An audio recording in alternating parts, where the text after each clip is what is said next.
The idea that we can lose our salvation, it plagues a lot of Christians. And perhaps there are no other passages other than Hebrews 6 and 10 that inspire and motivate this erroneous teaching. You know, Hebrews 6, it talks about how we can taste the gospel. And then it says if you've tasted it, if you've sampled it, and then walk away from it, well, there's no other place to go. You know, have you ever been in the grocery store and they give you that taste tester? They put it on a toothpick and they offer it to you, and you sample it, but then maybe you don't invest in the meal.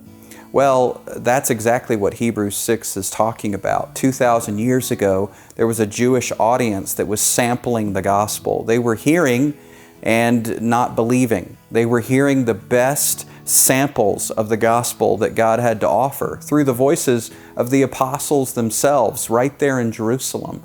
And yet, when they tasted that gospel message and then didn't go to the freezer to invest in the full meal, well, that created a problem. Instead, they went back. They went back to the temple for more animal sacrifices. And that's why the author of Hebrews says, in that instance, there was no sacrifice left, only a fearful expectation of judgment. That's the only thing left for someone who rejects the gospel. So that unforgivable sin, the one sin that God doesn't forgive, what is it? Well, it's that very thing. It's rejecting the gospel of the Lord Jesus Christ. After all, if the greatest sacrifice that could possibly be made on your behalf is offered to you and you say, no way, no thanks, I'm fine over here, well, of course, you're going to reap the consequences of that. So Hebrews 6 is not about a Christian who loses their salvation. In context, it's really about a Jewish person who flirted with the gospel, but ultimately rejected it.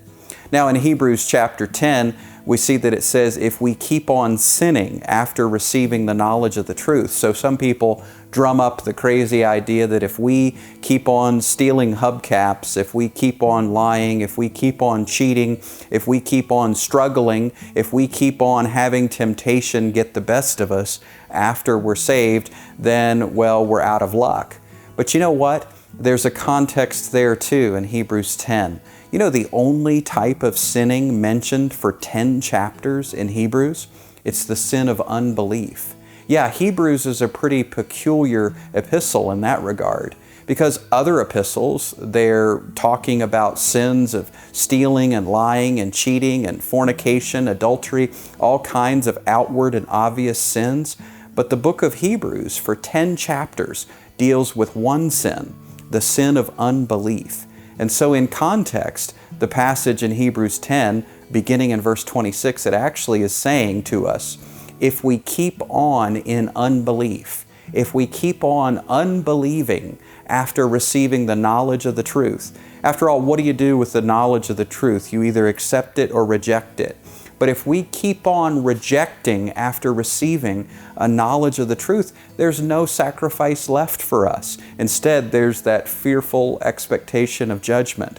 So are we talking about a Christian who has lost their salvation? No, we're talking about someone who has received the knowledge of the truth, yet they go on willfully rejecting, not believing in the gospel message. So rest assured, there's a simple explanation to these two passages that have troubled Christians for decades, even centuries. Let's not live in fear. Let's see that the truth always sets us free.